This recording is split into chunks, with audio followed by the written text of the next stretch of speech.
बिहार लोगों के लिए गरीब राज्य होगा, लेकिन हमारे पास बहुत पैसे हैं। 1700 करोड़ का पुल पानी में गया छपाक।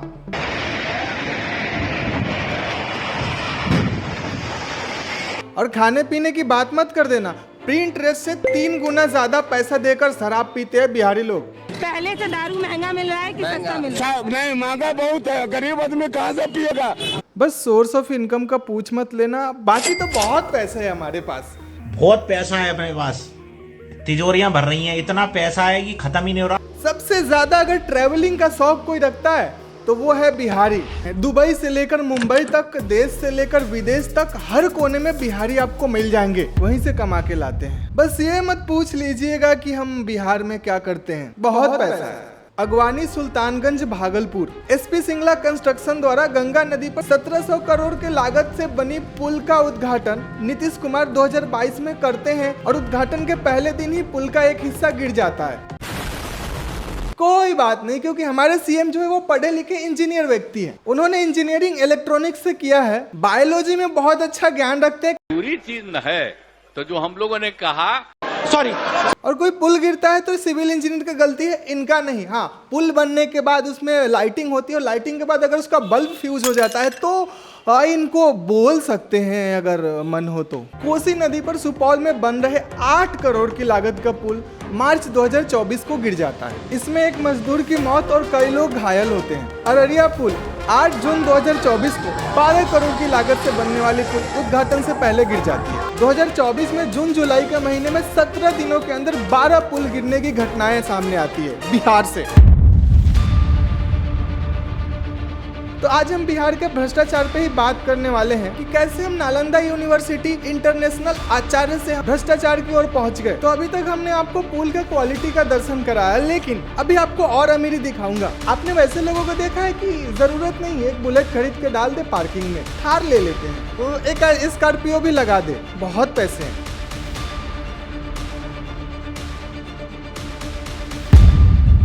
कुछ ऐसी अमीरियत है हमारे बिहार की। ये देखिए, अररिया में मूड बना, खेत में पुल बना के छोड़ दिए। हाँ, वो आशिक ठेकेदार था ना, इसलिए पुल बना दिया।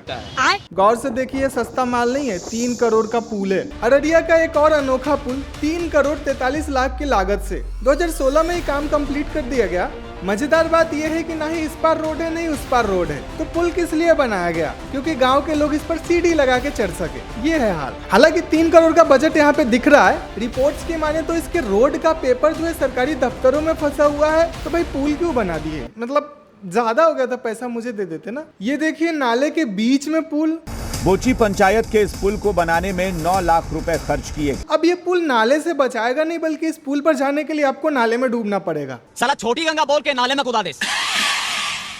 एक और पुल जिस पर चढ़ने के लिए रास्ता ही नहीं बना। फिर गांव के लोगों ने चंदा इकट्ठा करके यहाँ पे लोहे का सीढ़ी लगाया और फिर इसको इस्तेमाल करके चढ़ते और उतरते हैं। मतलब सरकारी कामों ने इंसान का बंदर बना के रखा है। ये सब देख के आपको इतना तो समझ में आ गया होगा कि जहाँ पे पुल है वहाँ पे रोड भी है। हाँ, आपको दिखाई नहीं दे रहा है, वो आपको सरकारी बाबू लोग के कागज में दिखेंगे। असली पेपर वर्क तो इसी को बोलते हैं। अब ये सब होने से क्या होता है? ज्यादा से ज्यादा इंजीनियर को सस्पेंड किया जाता है, सिर्फ न्यूज मीडिया को शांत करने के लिए किसी छोटे मोटे ठेकेदारों का लाइसेंस रद्द किया जाता है। 1700 करोड़ की पुल गिराने वाली एसपी सिंगला आज भी काम कर रहे हैं, उसके पास अभी बहुत सारे प्रोजेक्ट हैं। तो क्या ये ऐसे ही चलता रहेगा और इस पर कोई कार्रवाई नहीं कर सकता? PWD पब्लिक वर्क्स डिपार्टमेंट, इसी डिपार्टमेंट का जिम्मेवारी होता है कि कौन चीज कहाँ बन रहा है, किस लिए बन रहा है, क्यों बन रहा है, क्या टेंडर पास होगा, उसके क्वालिटी, गुणवत्ता, सब चीजों का देखरेख इसी के अंदर में आता है। मतलब समझ रहे हैं? मतलब घटिया क्वालिटी के माल लगे हुए ब्रिज को पास करने वाला भी जो इंजीनियर होता है वो इसी डिपार्टमेंट का होता है। और ये जो आपको बिना सड़क वाले पुल दिख रहे हैं ना, उसका भी टेंडर इन्हीं के द्वारा पास किया जाता है। और ज्यादा हल्ला होता है तो वहाँ से इंजीनियर लोग को सस्पेंड वगैरह करके और बस शांत वांत करा दिया जाता है। बाकी पीछे का क्या होगा वो आप लोग समझ रहे हैं। अब टेंडर पास होने के लिए बोली लगता है और जो कंस्ट्रक्शन कंपनी सबसे कम बोली लगाती है उसको टेंडर मिल जाता है, जैसे आपने फिल्मों में देखा होगा।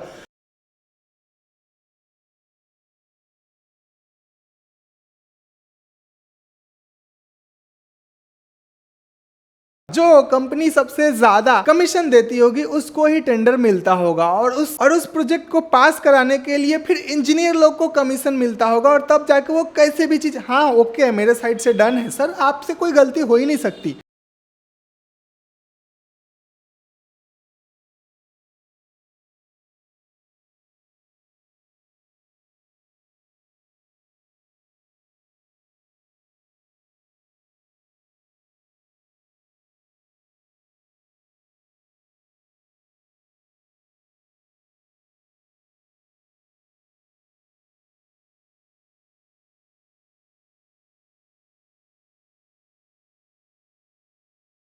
मजाक एक साइड, लेकिन जरा सोचिए कि ब्रिज चालू हो गया और चलते वक्त वहाँ पे भीड़ लग गया, जाम लग गया, उस टाइम में ब्रिज कोलैप्स करे तो फिर कितना नुकसान हो सकता है। मजाक का विषय नहीं है। तो भैया PWD में ही अगर झोल है तो भाई इसको पूछने टोकने वाला कोई नहीं है क्या, है ना सर? मतलब नीतीश चच्चा, लालू चच्चा।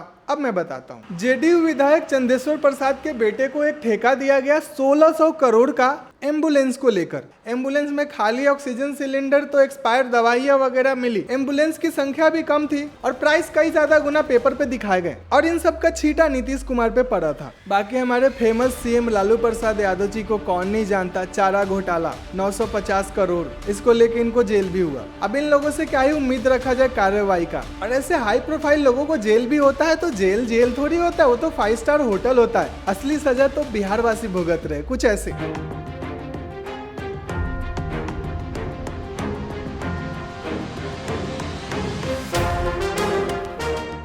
इनको बिहार से बाहर जाके कमाने के अलावा कोई ऑप्शन नहीं होता और जाने का तरीका यही होता है, ऐसे ही जाना है और ऐसे ही आना है, जानवरों की तरह। अब ये सब देखते हुए हमारी छवि अन्य राज्यों में और भी खराब हो जाती है, गरीब वाली हो जाती है। अब आप लोगों में से कुछ लोग ऑफेंड हो के इसमें गाली लिखना शुरू करें, उससे पहले मैं बता दूं कि हकीकत आपको जानना पड़ेगा, एक्सेप्ट करना पड़ेगा, तो आपको वो चीज प्रॉब्लम लगेगा, फिर आप सॉल्यूशन की तरफ सोचेंगे। बाकी रही कसर हमारी आर्ट इंडस्ट्री पूरी कर देती है। मतलब आर्ट के नाम पे हमारे पास फिल्में और गाने जो भी आ रहे हैं वो आजकल के समय में बस बन के रह गया है। दिक्कत यह है कि अच्छी चीजें बन रही, बस लोग उस तरफ नहीं देखे जा रहे हैं। आपको आए दिन नए नए चेहरे और नए नए नाम निकल के आते हैं, लेकिन जो भी उनके कारनामे होते हैं उसे देखकर मतलब लोग भोजपुरी बोलना छोड़ दे।